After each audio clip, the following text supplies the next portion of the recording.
மக்களவை தேர்தலில் போட்டியிடும் இந்திய கம்யூனிஸ்ட் கட்சி மற்றும் மதிமுக வேட்பாளர்கள் முதல்வர்களை நேரில் சந்தித்து வாழ்த்து பெற்றனர். இது குறித்தான கூடுதல் தகவல்களோடு இணைகிறார் செய்தியாளர் ரமேஷ். வணக்கம் ரமேஷ்.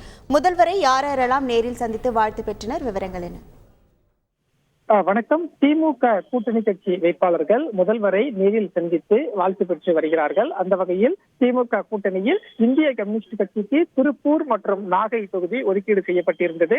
இதுல திருப்பூர் தொகுதியின் வேட்பாளராக ஏற்கனவே போட்டியிட்ட சுப்பராயன் மீண்டும் வேட்பாளராக அறிவிக்கப்பட்டிருக்கிறார். இதே போல நாகப்பட்டினம் தொகுதிக்கும் ஏற்கனவே போட்டியிட்ட செல்வராஜ் இந்திய கம்யூனிஸ்ட் கட்சி சார்பில் வேட்பாளராக அறிவிக்கப்பட்டிருக்கிறார்கள். இந்த சூழல்ல இருவரும் முதல்வரை இன்று நேரில் சந்தித்து வாழ்த்து பெற்றார்கள். அப்போது இந்திய கம்யூனிஸ்ட் கட்சியின் மாநில செயலாளர் முத்தரசன் உடன் இருந்தார். இதே போல மதிமுக வேட்பாளரும் முதல்வரை இன்று நேரில் சந்தித்து வாழ்த்து பெற்றுள்ளார். மதிமுக சார்பில் திருச்சி மக்களவை தொகுதிக்கு மதிமுகவின் முதன்மை செயலாளர் துரை வைகோ போட்டியிடுகிறார்.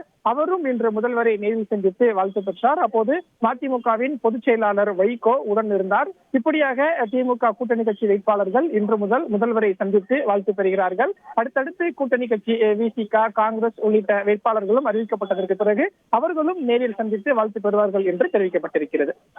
உங்கள் முழு விவரங்களுக்கு நன்றி ரமேஷ். செய்திகளை உடனுக்குடன் தெரிந்து கொள்ள உடனே சப்ஸ்கிரைப் பண்ணுங்க.